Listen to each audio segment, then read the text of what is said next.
Working. Been way up for a minute now. Hold up, it's been a minute. Wow, I've been way up. I can feel it now. Tell my family I'ma get it now. All right, people, you guys are watching and or listening to another Nomadic Cole video for your guys' entertainment. Be sure you guys leave a like, leave a comment, share, and of course subscribe for more epic, awesome, cool, funny, and interesting content just like this one right here, right now on the Nomadic Cole YouTube channel, because this shit is for your entertainment, people. That's right, this shit is for your entertainment. And guys, today we have the 5th episode of the official MAHA Liberty Report. And we are going to basically do a check-in on what's going on in the Trump administration, how things are going 200 days into this administration. And yeah, we're just going to check it out, see what's going on in both MAGA and MAHA. We'll also talk a little bit about third parties and about some foreign affairs as well. So let's get into it, shall we? Let's get into it. To start off, good news for the environmental activists and for native rights activists as well. The Pacific Marine National Monument is continuing to be protected from overfishing. The president a while back, and I remember I did cover this actually a while back, the president had issued an executive order to open the Pacific Marine National Monument to commercial fishing from United States vessels. This would basically most likely destroy very sensitive and highly endangered coral reefs and would disrupt the lives of several marine creatures and would also disrupt the lives of several marine plants as well, and could possibly result in the extinction of species if it went through. Luckily, federal court and federal judge decided to block this executive order, and for the time being, the reefs are safe. That's not to say that there won't be further attempts to try to continue this sort of action in the future by the Trump administration. They've already done several similar ideas in other places as well that haven't been able to be blocked by federal judges yet. So we'll see how that goes. But so far, the reefs are safe for the most part. Next up on the list, the president the other day had announced that he is going to clean up the streets of Washington, D.C. after he had gone on a limousine ride and had walked along his White House roof and had noticed a lot of homeless encampments around D.C. and decided that the best move to do would be to deploy the National Guard to arrest and disappear homeless people. So basically, the president is declaring war on the homeless, and a lot of people are upset about it. A lot of people are conflicted about it, and I do see why. It is very much an overreach and an overreaction by the president, especially when D.C. right now is currently at a 30% decrease in violent crime, and that violent crime is at a 25-year low, actually. So it's very interesting to see why he is trying to deploy the National Guard using federal police and federal agents to essentially arrest homeless people. And I've seen the videos of them putting bags over homeless people's head. There was a homeless paraplegic, a cripple, who was had a bag thrown over his head and had his arms restrained and was basically disappeared off the street. So it is very, very concerning to see these sort of things happening. Definitely an overreach and an overreaction on the president's part. And, you know, this may be considered illegal by the courts as well. So we'll have to wait and see about that. But so far, yeah, not a good move. A lot of people as well online are speculating that this may be yet another distraction from the president's troubles with the Epstein files. After all, the president had recently had the FBI go in and redact his name from the already redacted Epstein files that we have on file. My friend Shelby Billionaire Pikachu at Legendary Billionaire on YouTube has already essentially leaked the list. You can see that the president's name is on that list 9 times, an egregious amount of times. The president seems to be squeamish and nervous every single time the list is brought up. People will not let it go because, well, he literally campaigned on this. And yeah, this is one of those things where there has to be justice for it. Absolutely, there has to be justice for it.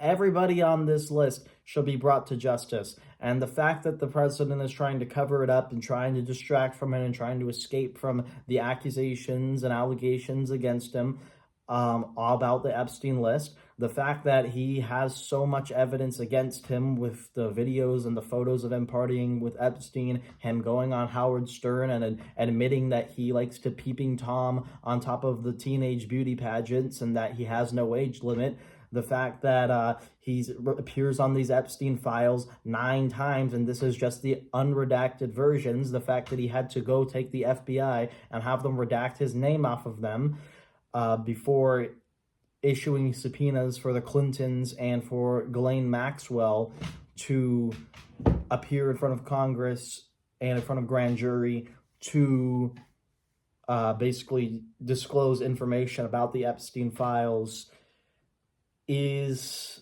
definitely sus, to say the least. And other news, Israel is trying to occupy Gaza, and they do not want people reporting on it. Recently, they have decided to bomb several reporters from the news outlet Al Jazeera, which has notoriously, over the last 2 or 3 years or so, been very critical of Israel and Israeli policies. So it's very concerning indeed, that they are trying to basically shut up anyone from releasing to the public what they're about to do in trying to occupy Gaza and basically kick out the Palestinians that are left there and send them to third world countries.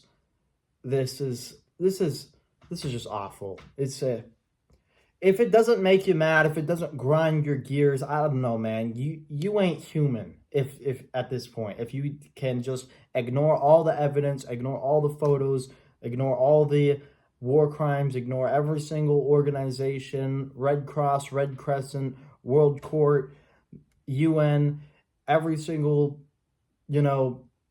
independent journalist reporting on this, saying, look at these crimes, look at these atrocities that are happening. If you can ignore that and just be like, shrug it off like nothing, and still try to justify what's going on over there, I don't know what to tell you. Like you just need to wake up at that point. Like, you need to get a soul or something, because it's awful what they're doing to these people over here, and we really do need peace.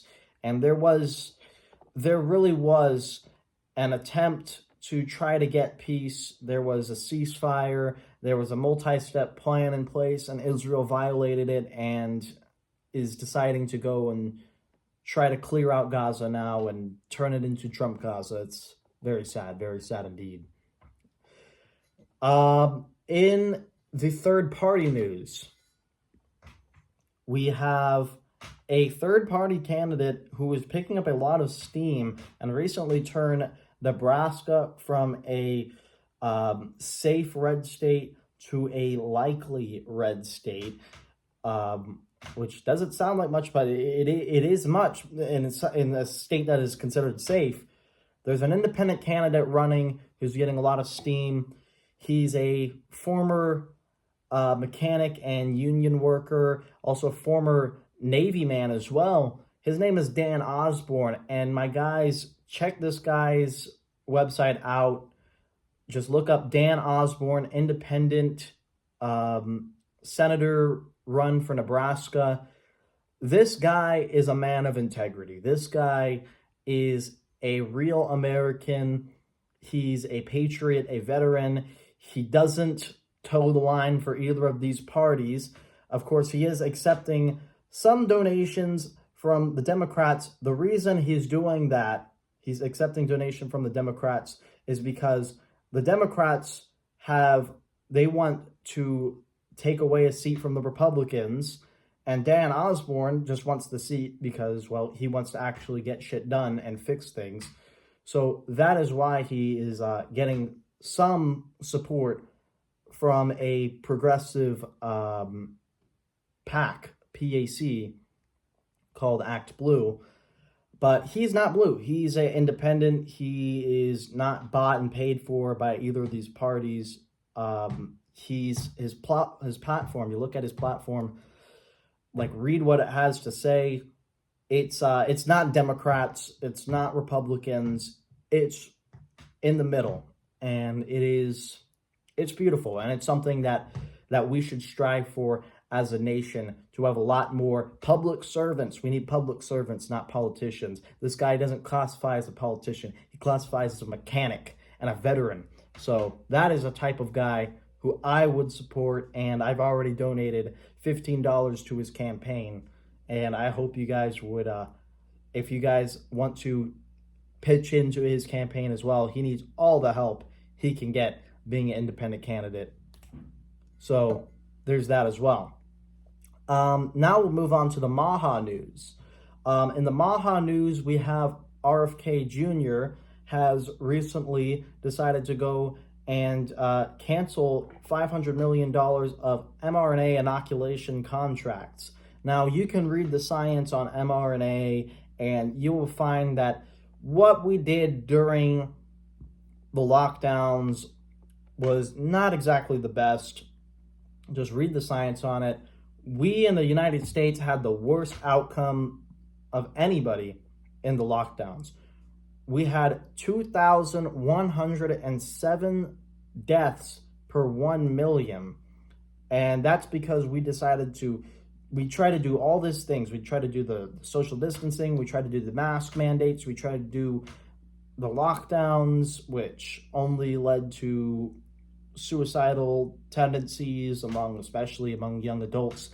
We had all these problems coming into it, and we still had massive spread. We waited with warp speed for several months, got this experimental gene therapy approved, and then gave it to everybody, and then the virus mutated, and people still kept getting it, and people still kept getting sick. And then you look at countries like South Korea, like Nigeria, like Kenya, like Japan, like Hong Kong, like Tanzania. These countries used hydroxychloroquine, they used alternative medicine practices, and they had extremely low deaths, most times in just the mere dozens per 1 million people. In Tanzania, they used hydroxychloroquine, and guess what? They had less than 1 death per 1 million people, which is an outstanding statistic. And they did not listen to the big pharmaceuticals at all. They just did what they thought was best. They looked at the science objectively and tried out HCQ, and it actually worked out in their favor. Clearly. Just look at the numbers. You can read the studies. I have the studies on hand. I will send them to you if you don't believe me. And lastly, to end this MAHA Liberty Report on a positive note, we have finally a fitness challenge for everybody. We have a MAHA fitness challenge, and that fitness challenge, it goes over multiple areas. It goes over balance, it goes over weight, it goes over strength, it goes over flexibility. And for flexibility, you have to touch your toes. If you can reach down and touch your toes without bending your knees, you're very flexible. Very good for you guys. So do that. Then you have to do push-ups of your age. So if you're 21 years old, you got to do 21 push-ups. If you're 30 years old, you got to do 30 push-ups. If you're 50 years old, you got to do 50 push-ups. If you're 60, maybe don't do 60 push-ups unless you're like RFK and you can crank out 100 push-ups in one go for it. But if you're 60 and you can even do half your age, that's impressive in itself. Then you also got the weight part, and it's really not really about diet, but what they said is if you can fit into your favorite pair of pants, you're in good weight. So yeah, let's get healthy together. Let's make America healthy again. Let's MAHA, and let's do this fitness challenge. I did my push-ups. I did my squats. The squats actually. Same thing for the squats part. If it's your age, you do the squats. So I did my push-ups, I did my squats, I did my toe touch. I did, I fit into my best pair of pants this morning. So I'm all good on that one. Yeah. That's the fitness challenge. And this has been the MAHA Liberty Report. Thank you for tuning in. This has been the Nomadic Cole signing off.